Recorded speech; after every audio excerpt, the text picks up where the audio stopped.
ప్రభును రక్షకుడైన యేసుక్రీస్తు నామములో వచ్చిన మీ అందరికి కూడా నా హృదయపూర్వక వందనాలు. కీర్తన దావీదు మహారాజు రాసినటువంటి కీర్తనగా మనం చూడగలుగుతుంటున్నాము. కనుక దావీదు మహారాజు ఎప్పుడు కూడా దేవుని ఆధారం చేసుకొని దేవుని మీద మనసు ఉంచి దేవుని వైపే తన చేతులెత్తి ఎల్లప్పుడు కూడా ప్రార్థించేవాడుగా ఉన్నట్లు మనం ఆయన యొక్క జీవిత చరిత్రను మనం జ్ఞాపకం చేసుకున్నప్పుడు ప్రతి విషయంలో కూడా అతడు దేవుని సన్నిధిలోనికి వెళ్ళి ఏ పని ఆరంభించాలన్నా కూడా, ఏ పని చేయాలన్నా కూడా, ఏ శత్రువుతో కూడా యుద్ధమునకు పోవాలన్నా కూడా, ఏమి చేయాలన్నా కూడా అతడు మొట్టమొదటిగా దేవుని దగ్గరికి వెళ్ళి దేవునిని ప్రార్థన చేసి దేవుని ఆలోచన ప్రకారము అతడుకు ముందు వెళ్ళేవాడుగా చూడగలుగుతుంటున్నాం. ఇక్కడ మనము చూసినప్పుడు ప్రియులారా, యెహోవా నీ దిక్కున చూచి నా ఆత్మను ఎత్తుకొని చుట్టూనాని కీర్తనకారుడు సెలవిస్తుంటున్నాడు. కీర్తనకారుని చెప్పాను కదా, కీర్తనకారుని యొక్క కనుదృష్టి ఎప్పుడు కూడా దేవుని వైపే ఉంటుంది, ఆ పరలోకం వైపే ఉంటుంది అని దేవుని యొక్క వాక్యం సెలవిస్తుంది. కనుక ఎందుకొరకు అందగా ఆకాశమందు ఆసీనుడు అయిన వాడా, మా చేతులు నాయన నీ వైపు మేము ఎత్తుచుంటున్నాం. మన దేవుడు పిల్లలు ఆకాశమందు ఆసీనుడు అంటున్నాడు. కనుక మనం ఆయన వైపు చేతులెత్తి మనం ప్రార్థించే వారంగా ఉండాలి. విశ్వాస యొక్క నేత్రములు, విశ్వాసుల యొక్క కన్నులు ఎల్లప్పుడూ కూడా భూలోకముల వైపు కాదు, క్రింది వైపు కాదు. మన నేత్రములు కింద చూడకూడదు, లోకములు చూడకూడదు. కానీ ఆకాశమందు ఆసీనుడమైన వాడా, నీ వైపు నా కన్నులు ఎత్తుకొని చుట్టున్నాను, నాకు సహాయం ఎక్కడ నుండి వచ్చును, యెహోవా వలనే మనకు సహాయం దొరుకుతుంటున్నది. అందుకొరికి అంటున్నాడు కీర్తనకారుడు, కొండల తట్టు నా కన్నులు ఎత్తు చుట్టున్నాను, నాకు సహాయం ఎక్కడ నుండి వస్తున్నది. మనకెప్పుడు కూడా విశ్వాస యొక్క జీవితము ఎప్పుడైనా నేత్రములు మన నేత్రములు ఎప్పుడు కూడా పైకి ఉండవలసి ఉంటుందానికి మనం చూడగలుగుతుంటున్నాం. అందుకొరకు భక్తుడు అంటున్నాడు, నేను చేతులెత్తి ప్రార్థన చేయడము సాయంకాలం యొక్క నైవేద్యం వలె ఉంటున్నది.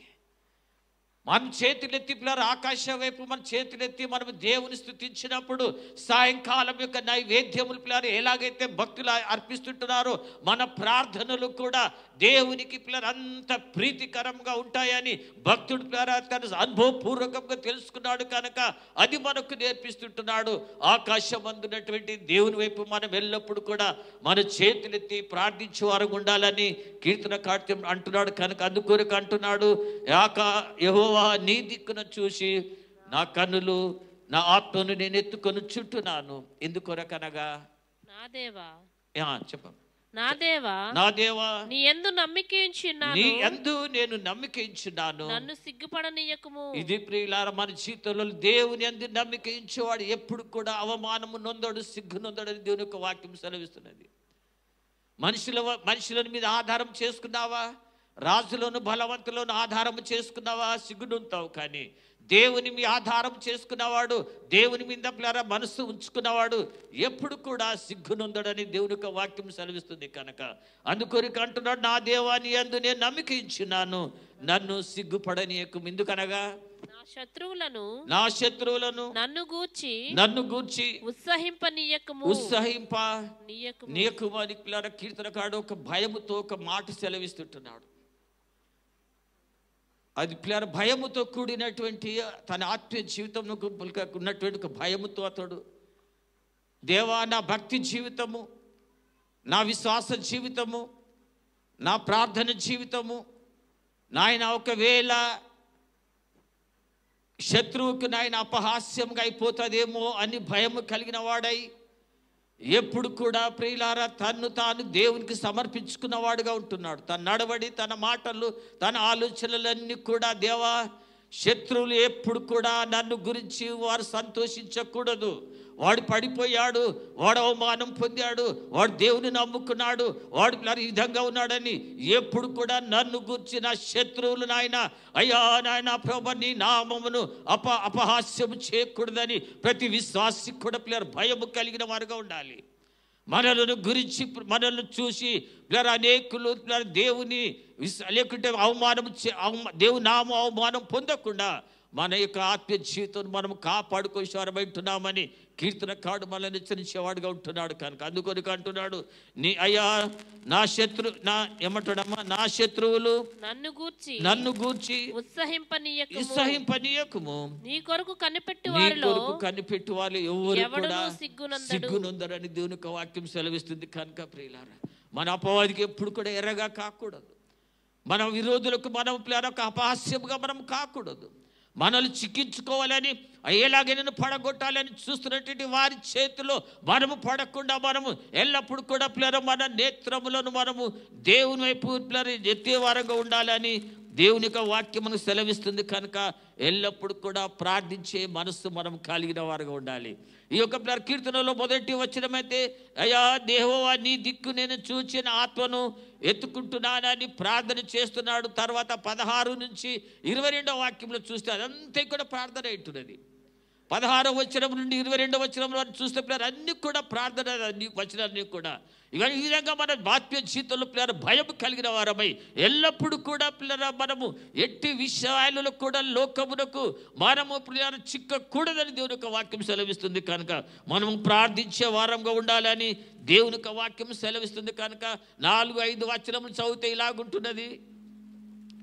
4-5 యెహోవా నీ మార్గములను నాకు తెలియచేయము, నీ త్రోవలను నాకు తేటపరచుము, నన్ను నీ సత్యమును అనుసరింపజేసి నాకు ఉపదేశము చేయుము,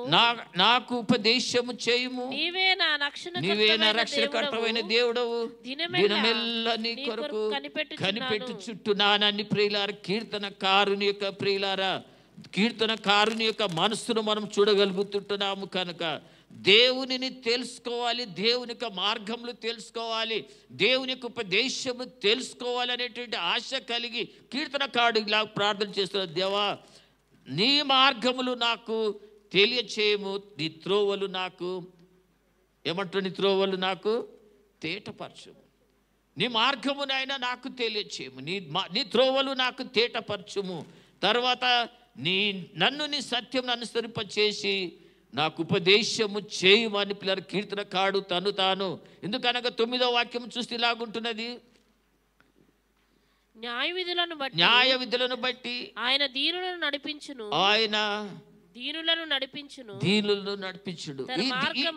తన మార్గములను దీనులకు నేర్పునని దేవుని యొక్క వాక్యం. అందుకొరకు కీర్తనకారుడు ప్రార్థన చేస్తుంటున్నాడు. ఏమని ప్రార్థన చేస్తున్నాడు? అయ్యా యెహోవా నీ మార్గములు నాకు తెలియచేయము, నీ త్రోవలు నాకు తేటపరచుము, నన్ను నీ సత్యమును అనుసరింపచేసి చేసే ఉపదేశం నాకు చేయము అని కీర్తనకారుడు ప్రార్థన చేస్తుంటున్నాడు. తర్వాత అంటున్నాడు, నీ న్యాయ విధులను బట్టి ఆయన దీనులను నడిపించును, తన మార్గములను దీనులకు నేర్పుతాడు. విశ్వాసులమైనటువంటి మన జీవితంలో ఎక్కువగా దేవునికే బోధించే వారంగా ఉంటున్నాము, దేవునినే శాసించే వారంగా మనం ఉంటున్నాము, దేవునికి ఆలోచన చెప్పే వారంగా ఉంటున్నాము, దేవుణ్ణి నడిపించడానికి అనేటువంటి విశ్వాసము మనలో ఉంటుంది. దేవా ఇది చెయ్యి, నాయన నాకు ఇది చెయ్యి అని మనం దేవునిని ఆజ్ఞాపిస్తుంటున్నాం మనం కదా. అయ్యా నా జీవితంలో ఇది నెరవేర్చు, నా పిల్లల జీవితం, నా కుటుంబంలో ఇది జరిగించు అని దేవుని పిల్లల మనము ఏమంటాం, మన పరిధిలోనికి దేవుని తీసుకొని వస్తుంటున్నాం, మన ఆలోచనలోనికి దేవుని తీసుకొని వస్తుంటున్నాం, మన కోరికలను పిల్లలు సిద్ధింప చేసుకోవడానికి దేవుని మన ఆలోచనలోకి తీసుకొని వస్తుంటున్నాము. కానీ ఇక్కడ భక్తుడు అంటున్నాడు, ఏమంటున్నాడంటే న్యాయ విధులను బట్టి దీనులు ఆయన నడిపించిన తన మార్గములను దీనులకు నేర్పుతాడు. దేవునికి వాక్యం సెలవిస్తున్నది కనుక దేవునికి చెప్పడం కాదు, దేవా నీవు నాయన నాకు ఉపదేశం చేయము, నేను నీ యొక్క చిత్తానుసారంగా నేను నడుపుతాను, నీవు నాకు బోధించు, నిన్ను బోధించిన ఆయన మాటల ప్రకారం నేను నడుచుకుంటాను అని మనలో మనం సంపూర్ణంగా దేవునికి సమర్పించుకోవాలంటున్నాం. కుమారి వాని చేతిలో ఆ యొక్క మట్టి ఎలాగుంటుందో ఆ మట్టి ప్లార ఎలాగైతే తాను సంపూర్ణంగా కుమ్మరి వారి చేతిలోనికి సమర్పించుకున్నదో మనము కూడా ప్లార అలాగ మనం దేవుని హస్తలు సమర్పించుకుంటే, దేవా నీవు ఏమి ఉపదేశం చేస్తున్నావో, ఏమి నా ద్వారా కోరుకుంటున్నావో నన్ను నీ చిత్తానుసారంగా ఉపయోగించుకొని మనం ప్రార్థన చేయాలి. ఆయన దీనిలో ఉపదేశం చేయవాడు, దీనిలోకి తన మార్గమును నేర్పేవాడు అంటున్నాడు, దీనిలో తన మార్గంలో నడిపించే దేవుడు అంటున్నాడు. కనుక ఆయన గర్విష్ఠులను దూరంగా పెట్టే దేవుడు అంటున్నాడు. అహంకారులను గర్విష్ఠులను దేవుడు దూరంగా పెట్టి దీనులకు తన యొక్క కృపను చూపించేవాడు అంటున్నాడని దేవుని యొక్క వాక్యములను సెలవిస్తుంటున్నాడు. కనుక 12వ వాక్యము చూస్తే ఇలాగుంటున్నది, యెహోవాయందు భయభక్తులు గలవాడెవడో, యెహోవాయందు భయము భక్తి కలిగిన వాడెవడో వాడు కోరుకోవలసిన మార్గమును ఆయన వానికి బోధించిన చూడగలుగుతుంటున్నాం. ప్రియుల, దేవుడు మనకు బోధించాలి, దేవుడు మనతో మాట్లాడాలి, దేవుడు తన హృదయాన్ని మనతో పంచుకోవాలి, దేవుడు తన ఆలోచనలు మనతో పంచుకోవాలి, దేవుడు తన మార్గములు మనకు ఉపదేశం చేయాలి.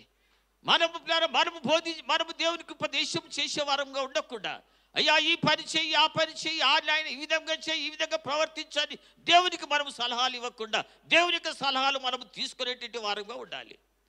మా దేవుని హస్తంలో మనలో మనము సమర్పించుకునేటువంటి వారంగా ఉండవశారమంటున్నామని కీర్తనకారుడు ప్రియులారా మనల్ని సెలవిస్తుంటున్నాడు. కనుక అందుకొరకు అంటున్నాడు, యెహోవాయందు భయము భక్తి కలిగిన వాడేవాడు వాడు కోరుకునేటువంటి మార్గములు ఆయన వానికి బోధిస్తాడమ్మా.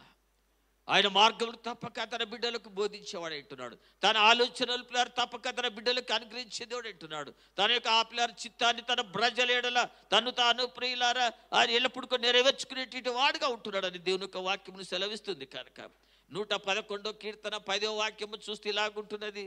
111వ కీర్తన 10వ వాక్యము చూస్తే, యెహోవాయందలి భయము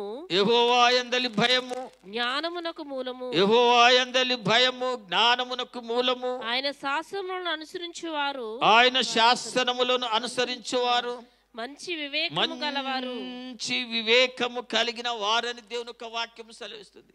యెహోవా యొక్క మాటను శిరస వహించిన వాడు, యెహోవా యొక్క తను తాను సమర్పించుకున్నవాడు, ఆయన ఆజ్ఞాపించినట్లు ఆయన ఆ మార్గంలో నడిచేవాడు. ఎలాగుంటున్నాడంటే, యెహోవా యందు భయము జ్ఞానమునకు మూలము, తర్వాత ఆయన శాస్త్రమును అనుసరించే వారందరూ కూడా మంచి వివేకము కలిగిన వారుగా ఉంటున్నారని దేవుని యొక్క వాక్యం మనకు సెలవిస్తుంది. కనుక ప్రియులారా, ఇలాంటి మంచి లేకుంటే దేవునికి మనం సమర్పించుకున్నట్లయితే దేవునికి ఇష్టమైనటువంటి పాత్రగా, దేవునికి అనుకూలమైనటువంటి పాత్రలుగా, దేవుని హస్తములో ఏ విధంగా వాడబడాలేనో, ఏ విధంగా మనలను ఏ విధంగా మలుచుకోవాలేనో తాను దేవుని చిత్తానికి మనం సమర్పించుకున్నట్లయితే దేవుడు తప్పక ఈ యొక్క పాత్రలను, ఈ యొక్క ఖడ్గమును, ఈ ఖడ్గాన్ని ఎలాగ ఉపయోగించాలి అనేటువంటి విధముగా దేవుడు తన చేతులను తీసుకొని మనల్ని ఉపయోగించుకునేవాడు అంటున్నాడు.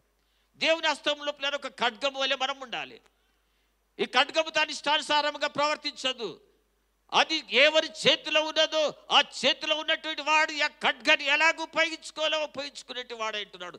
మనము కూడా దేవుని హస్తంలో సంపూర్ణంగా సమర్పించుకున్నట్లయితే ఆయన ఆలోచనలకు, ఆయన మార్గములకు, ఆయన ఉపదేశములకు, ఆయన దీనత్వంలోనికి మనం ఉండి మనము సమర్పించుకున్నట్లయితే తప్పక దీనులకు తన యొక్క మార్గమును, తన ఉపదేశములను ఆయన తన మార్గములు తెలియచేసి దేవుడు అంటున్నాడు. కనుక ఉదయకాలం మనమే దేవుని హస్తమును సమర్పించుకుంటూ దీనత్వం అనేటువంటి ఆ యొక్క దీనత్వం అనేటువంటి మనసును ధరించుకున్న వారమైంది ఎల్లప్పుడు కూడా దేవుని హస్తంలో వాడబడేటువంటి వారుగా ఉంటూ దేవునికి మహిమ తెచ్చి బిడ్డలుగా ఉందాం.